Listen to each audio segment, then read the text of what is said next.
Yan, good afternoon. Content tips na naman na ibibigay ko. Yan, para sa inyo din to sa kaligtasan. Kasi minsan, unsafe to kapag pina-refer natin na ipa-refer.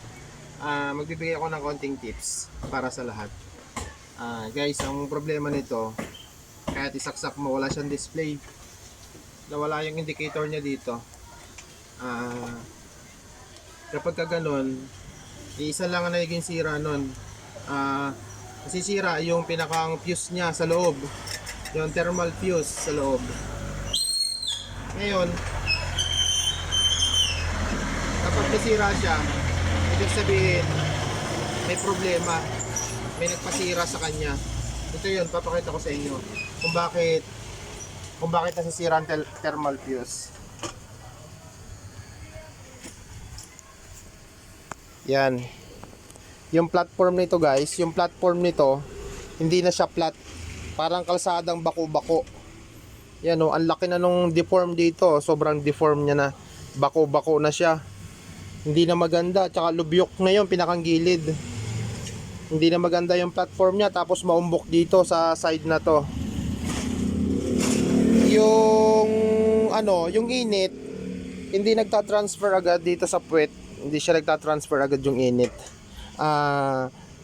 Hindi umaakyat dito sa lutuan yung init, kaya nag-high current siya. Yung init talagang nandito lang talaga siya, hindi nawawala yung load niya, kaya tumataas yung current, kaya yung fuse natin napupundi.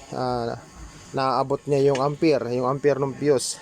Ngayon kapag pinapalitan nyo ng fuse o pina-refer nyo, mga ilang gamitan lang, ganun na naman, masisira na naman, kasi yung platform ng inyong rice cooker ay hindi na maganda. Kapag hindi na maganda yung platform ng rice cooker, wag nyo na pong ipaayos, kasi pwedeng magsanhi din to ng sunog. Katulad na nung iba, hindi pinapalitan ng fuse, dinidirekta, masama po yun. Kaya pagka ganitong nakita nyo na rough road or hindi na maganda yung platform ng inyong rice cooker, wag nyo na pong ipaayos. Huwag po kayo manghinayang sa pera kaysa sa masunog ang bahay nyo. Yan. Kaya paulit-ulit na lang yung problema. Kaya pag pinaayos mo to, hindi tatagal. Kaya dapat kapag papayos nyo, check nyo yung rice cooker nyo kung maganda ba yung kung itong side na to maganda. Yan.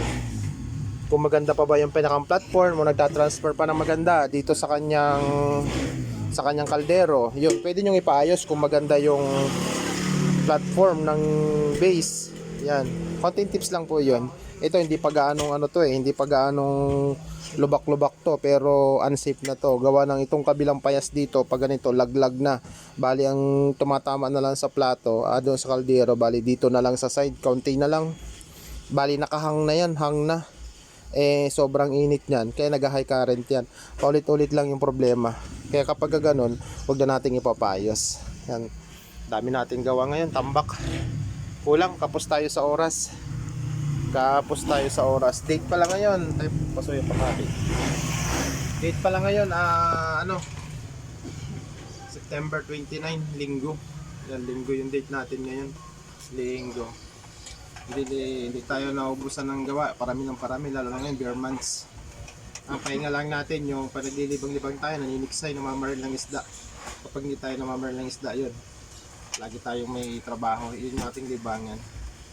Yan, sana kapagbigay ako ng konting tips para sa lahat.